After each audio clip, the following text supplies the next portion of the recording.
Affaire au sein du SDF, c'est une grande première, une déclaration signée d'une vingtaine de hauts cadres de cette formation politique appelant le chairman à revenir sur des nominations qu'il a effectuées, dit-il, pour renforcer l'appareil administratif et étoffer son shadow cabinet dans la perspective de moderniser le SDF et relancer cette formation politique sur les rails. Comment avez-vous analysé cette sortie de ces cadres du SDF? La sortie des cadres du SDF ne me surprend pas. Elle rentre dans une logique précise, dans un contexte précis. On l'a vu, les nominations faites par le chairman du SDF a vu l'entrée dans le shadow cabinet de nouveaux visages, des visages du parti, mais également des visages qui ne sont pas connus du parti, de ce parti-là, du SDF, du Social Democratic Front. Mieux, je crois qu'on a vu des nouvelles personnalités entrer dans le shadow cabinet qui ne sont même pas militants du Social Democratic Front, ou alors dont on ne connaît pas le militantisme réel ou supposé dans le SDF, qui donne l'impression que le SDF accueille davantage de nouveaux, désormais des membres de la société civile, des gens qui n'ont peut-être jamais milité, et une figure forte apparaît parmi ces personnages-là. Agbobala entre dans le shadow cabinet. Nous ne lui connaissions pas un militantisme dans le SDF.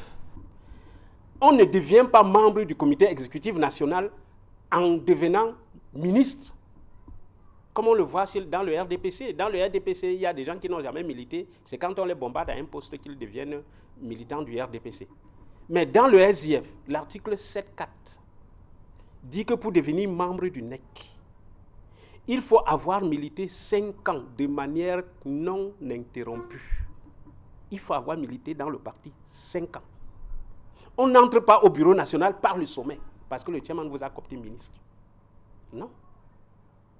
Il faut avoir milité. Et je vous dis que les statuts du parti fait des ministres d'office membres du bureau national.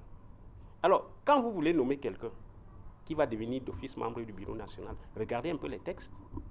Est-ce que c'est quelqu'un qui a milité dans le parti de manière discontinue pendant 5 ans? Ça ne semble pas être le cas pour beaucoup de ceux qui ont été nommés.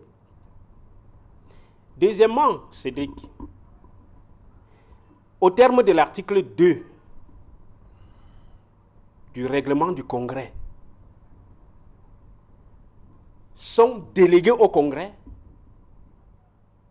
tous les membres du Shadow Cabinet, délégués au Congrès. Les membres du comité exécutif national sont délégués au Congrès. Lorsque, à 7 mois du Congrès, de la tenue du Congrès, le chairman remplace les membres qui n'étaient plus là au NEC. Quand on copte les gens au NEC, à 7 mois du Congrès, qu'est-ce qui vous inquiète? Cette cooptation fait d'office des délégués au Congrès. Quand on nomme les membres du Shadow Cabinet, c'est-à-dire que les membres qu'on a enlevés, Jean-Robert Wafo, Kofele Kale et autres, les Aoudou Cyprien, tous ceux qu'on a enlevés, on leur a enlevé la qualité de délégués au Congrès. Ils ne peuvent plus participer au Congrès. Ceux qu'on a nommés deviennent d'office délégués au Congrès, d'office.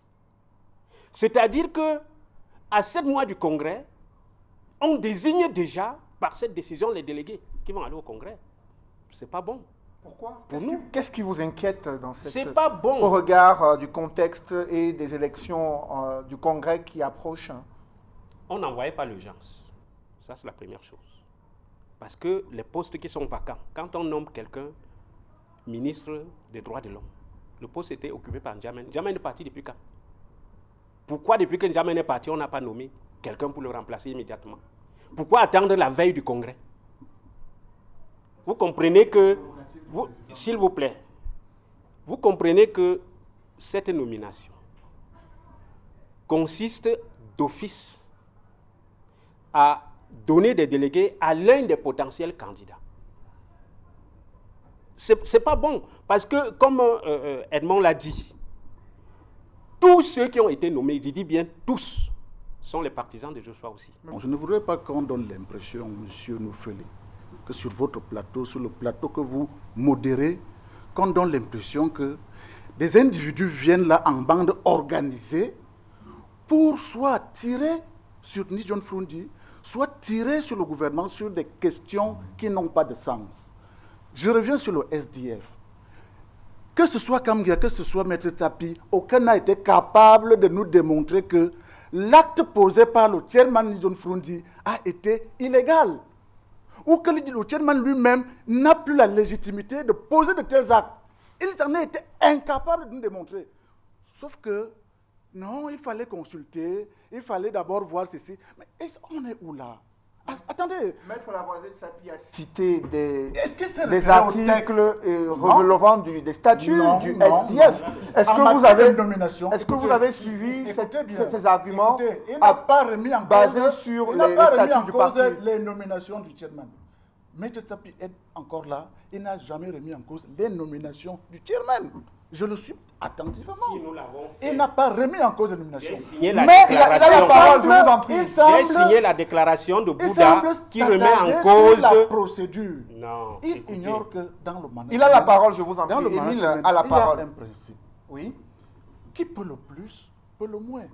Et je crois que quand il a déroulé tout cela, à 7 ou 8 mois du congrès, il confirme la thèse selon laquelle il y a un complot au SDF qui tend à prendre vraiment le SDF en charge pour des intérêts que nous autres ignorons.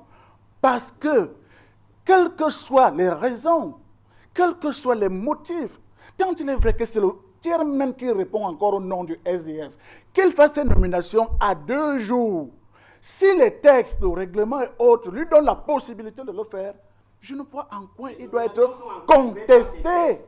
Je ne vois rien qui doit être contesté. Les nominations sont encadrées par des textes. S'organiser, aller au congrès, élire un nouveau leader.